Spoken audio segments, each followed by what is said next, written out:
കഴിഞ്ഞ 2 ദിവസമായിട്ട് വേറെ അനുകൂലമായ അന്തരീക്ഷമാണല്ലോ നമുക്ക് ഉണ്ടായിക്കൊണ്ടിരിക്കുന്നത്. അപ്പോൾ എല്ലാ ആൾക്കാരും ചോദിക്കുന്നത് മോഹൻലാലിൻ്റെ ആനക്കൊമ്പിനെ കുറിച്ചാണ്. മോഹൻലാലിൻ്റെ ആനക്കൊമ്പ് സവർണൻ്റെ ആനക്കൊമ്പും വേടൻ്റെ കഴുത്തിൽ കിടക്കുന്ന പുലിപ്പല്ല് അവർണൻ്റെ ആണെന്നും അല്ലെങ്കിൽ അത് ദളിതൻ്റെ ആയതുകൊണ്ടാണെന്നും വേടൻ ഉയർത്തിപ്പിടിക്കുന്ന രാഷ്ട്രീയത്തിൻ്റെ ആയതുകൊണ്ടാണെന്നൊക്കെയാണ് പറയുന്നത്. എനിക്ക് മനസ്സിലാവാത്തത് ഈ സവർണനും അവർണനും ഈ രാജ്യത്ത് നിയമത്തിന് മുന്നിൽ പ്രത്യേകിച്ചിട്ട് എന്തെങ്കിലും വ്യത്യാസമുണ്ടോ? ഇല്ല എന്നാണ് എൻ്റെ അറിവ്. നിയമം എല്ലാവരെയും തുല്യരായിട്ട് തന്നെയാണ് കാണുന്നത്. പക്ഷേ മോഹൻലാലിൻ്റെ ആനക്കൊമ്പും വേടൻ്റെ പുലിപ്പല്ലും തമ്മിൽ ചെറിയ വ്യത്യാസമുണ്ട്. ആന എന്ന് പറയുന്നത് ഒരാൾക്ക് ഉടമസ്ഥ അവകാശമുള്ളൊരു ജീവിയാണ്. അതായത് എനിക്ക് എൻ്റെ വീട്ടിലൊരു ആന ഉണ്ടായിരുന്നു എന്ന് പറയാം. അതുകൊണ്ട് തന്നെ ആ ആന മരണപ്പെട്ടാൽ ആ ആനയുടെ കൊമ്പ് എനിക്ക് അവകാശപ്പെട്ടതാണ്, അത് എനിക്കുള്ളതാണ്. അപ്പോൾ എൻ്റെ വീട്ടിൽ ആനക്കൊമ്പ് ഇരുന്ന് കഴിഞ്ഞാൽ എന്നെ ഒരു പോലീസിന് അറസ്റ്റ് ചെയ്യാൻ പറ്റില്ല. ഇനി ഞാൻ ആനക്കൊമ്പ് മറ്റൊരാൾക്ക് കൊടുത്താൽ എൻ്റെ സ്വന്തം സമ്മതപ്രകാരം എൻ്റെ ഇഷ്ടപ്രകാരം എൻ്റെ വീട്ടിൽ ഞാൻ വളർത്തിയ ഒരു ആന അത് ചരിഞ്ഞു പോയപ്പോൾ എനിക്ക് അവകാശപ്പെട്ട ആ കൊമ്പ് ഞാൻ സന്തോഷപൂർവ്വം സ്നേഹപൂർവ്വം മറ്റൊരാൾക്ക് കൊടുത്താൽ ആ കൊടുക്കുന്ന ആളെയും ഒന്നും ചെയ്യാൻ പറ്റത്തില്ല. അതുപോലല്ല എൻ്റെ കയ്യിൽ ഒരു പുലിയുടെയോ കടുവയുടെയോ സിംഹത്തിൻ്റെയോ മാനിൻ്റെയോ ഏതെങ്കിലും രീതിയിലുള്ള അവയവത്തിൻ്റെ ഏതെങ്കിലും ഒരു ഭാഗങ്ങൾ ഞാൻ സൂക്ഷിച്ചാൽ അത് എനിക്കൊരാൾ തന്നു എന്ന് നിയമപരമായി പറയാൻ കഴിയില്ല. കാരണം പുലി ആരുടെയുമല്ല, കടുവ ആരുടെയുമല്ല, ഇതിനെ നിന്നും ആർക്കും വളർത്താനുള്ള അവകാശവുമില്ല. സ്വാഭാവികമായിട്ടും നമുക്ക് കാട്ടിനുള്ളിൽ കയറി പോകുന്ന സമയത്ത് ഇങ്ങനെ ഒരു പുലി മരിച്ചു കിടക്കുന്ന പുലിയുടെ കൊമ്പിഞ്ഞൂരി പല്ലിഞ്ഞൂരിയെടുക്കാം, പിഴുതെടുക്കാം, അല്ലെങ്കിൽ അതിൻ്റെ നഖമിഞ്ഞ് പിഴുതെടുക്കാം എന്നൊന്നും നമുക്ക് ചെയ്യാൻ പറ്റത്തില്ല. ഗുരുതരമായിട്ടുള്ള കുറ്റങ്ങളാണ്. കാട്ടിനുള്ളിൽ കിടക്കുന്ന ഒരു വിഭവങ്ങളും വനം വകുപ്പിൻ്റെ അനുമതിയോടുകൂടി അല്ലാതെ പുറത്ത് കൊണ്ടുവരാൻ നിയമപ്രകാരം സാധിക്കില്ല. അപ്പോൾ ഇങ്ങനെ ഗുരുതരമായിട്ടുള്ള വകുപ്പുകളുള്ള ഒരു നിയമത്തിൻ്റെ കുരുക്കുകളുള്ള സംഭവമാണ് വനം വകുപ്പിൻ്റെ നിയമങ്ങളെന്ന് പറയുന്നത്.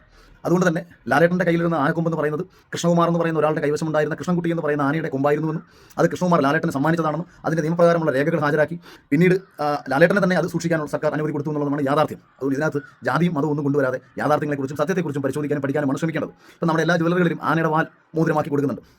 അത് ആനയെ കൊന്നിട്ടല്ലോ. അപ്പോൾ ഇത്തരത്തിൽ വിവരക്കേടുകൾ കൊണ്ടു നടക്കുന്ന ആൾക്കാർക്ക് എന്ത് കാണിച്ചാലും ഇപ്പോൾ വിനായകൻ എന്ത് കാണിച്ചാലും ഒരു സമയത്ത് വിനായകനെ ന്യായീകരിക്കാൻ വേണ്ടിയിട്ട് വരുന്ന വിഭാഗം ഉയർത്തിപ്പിടിക്കുന്നത് വിനായകൻ്റെ ജാതിയും വിനായകൻ്റെ കറുപ്പും വെളുപ്പുമൊക്കെയാണ്. ഇവിടെയാണ് നിങ്ങൾ സ്വയം അപഹാസ്യരാകുന്നത്, നിങ്ങൾ സ്വയം താഴുന്നത്. വിനായകനായാലും വേടനായാലും കലാഭമണിയെ പോലുള്ള മനുഷ്യരായാലും ഇവരൊക്കെ തന്നെ ഈ സമൂഹത്തിൻ്റെ നിന്നും ഒരുപാട് മുൻനിരയിലെത്തിയവരാണ്. അവർക്ക് എല്ലാ പ്രിവിലേജും കിട്ടിയിട്ടുണ്ട്. ഇപ്പോൾ മണിച്ചേട്ടൻ പണ്ടൊരു സമയത്ത് ഫോറസ്റ്റ് ഉദ്യോഗസ്ഥരോട് തട്ടിക്കയറിയിട്ടുണ്ട്. മണിച്ചേട്ടൻ എയർപോർട്ടിൽ വെച്ച് പ്രശ്നം ഉണ്ടാക്കിയിട്ടുണ്ട്. അപ്പോൾ ഇങ്ങനെ പ്രശ്നം ഉണ്ടാക്കുന്ന സമയത്ത് അദ്ദേഹത്തിൻ്റെ ഒരു നടപടി സ്വീകരിച്ചാൽ അത് അദ്ദേഹത്തിൻ്റെ ജാതിയുടെ പേരിലെന്നാണോ നിങ്ങൾ പറയുന്നത്? അവിടെ നിയമപരമായി തെറ്റ് ചെയ്തു എന്നതാണ് കാരണമെന്ന് മനസ്സിലാക്കുക.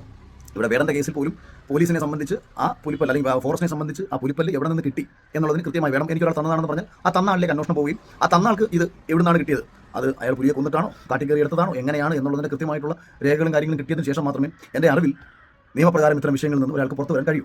അപ്പോൾ ഇതിനെ ജാതിയും മതവും ചേർത്ത് കൂട്ടിക്കെട്ടാതെ ഒരു വിഷയത്തിൻ്റെ ശരിതെറ്റുകൾക്ക് വേണ്ടി നിങ്ങൾ സംസാരിക്കും. ഇപ്പോൾ ഈ രാജ്യം ഭരിക്കുന്നത് ഒരു ദളിത് പ്രസിഡന്റാണ്. ഇന്ത്യയുടെ പ്രസിഡന്റ് എന്ന് പറയുന്നത് ദളിത് വിഭാഗത്തിൽപ്പെട്ട ഒരാളാണ്. അപ്പം KR നാരായണൻ എന്ന് പറയുന്ന മനുഷ്യൻ ദളിത് വിഭാഗത്തിൽപ്പെട്ട ഒരാളാണ്.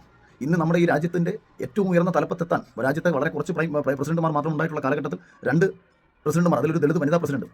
അപ്പോൾ എന്താണ് നിങ്ങൾക്ക് സാധിക്കാത്തത്? അപ്പോൾ ആവശ്യമില്ലാത്ത കാര്യങ്ങൾ ഉയർത്തിപ്പിടിച്ച് മനുഷ്യരെ തമ്മിലടിപ്പിക്കുന്ന പ്രസ്താവനകളുമായി വരുമ്പോൾ വേടനെ പിന്തുണ കൊടുത്തുകൊണ്ടിരിക്കുന്ന ഒരു വിഭാഗം പോലും മാനസികമായിട്ട് അകന്നു പോകുന്ന സാഹചര്യമാണ് നിങ്ങളെ ഒരുക്കുന്നത്. അതുകൊണ്ട് ഓരോ വിഷയത്തെയും കൈകാര്യം ചെയ്യുമ്പോൾ ശ്രദ്ധിച്ചും ഗൗരവകരമായും ബുദ്ധിപൂർവ്വം കൈകാര്യം ചെയ്യാൻ വേണ്ടി പഠിക്കുക എന്ന് പറഞ്ഞുകൊണ്ട് വേടനെ സംബന്ധിച്ച് കൂടുതൽ നേട്ടങ്ങൾ ഉണ്ടാകാൻ പോകുന്ന സമയമാണ്.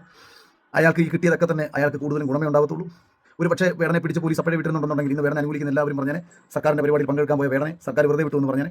പക്ഷേ സംഭവിച്ചത് വേടനെ കൂടുതലും ഗുണകരമായി മാറുന്ന രീതിയിലേക്ക് പോകുമ്പോൾ വേടൻ ഇനിയും വരികളിൽ അഗ്നി പടർത്തി നിങ്ങൾക്കിടയിലേക്ക് ആഞ്ഞടിച്ചുകൊണ്ട് തന്നെ അയാൾ ഇറങ്ങും. അതേസമയം ഈ വിഷയത്തെ ദളിത് രാഷ്ട്രീയം, ദളിത് കാർഡും ദളിത് ആക്ടിവിസ്റ്റുകൾക്ക് ചാനൽ ചർച്ച വന്നിരുന്ന് ഛർദ്ദിക്കാനുള്ള അവസരമാക്കി അനാവശ്യമായി സമൂഹത്തിൽ ഭിന്നിപ്പ് സൃഷ്ടിച്ച് മനുഷ്യരെ തമ്മിലടിപ്പിക്കുന്ന രാഷ്ട്രീയ നീക്കങ്ങളെ തിരിച്ചറിയാൻ നിങ്ങൾക്ക് കഴിയട്ടെ എന്ന് പറഞ്ഞുകൊണ്ട് അവസാനിപ്പിക്കുന്നു. Thank you.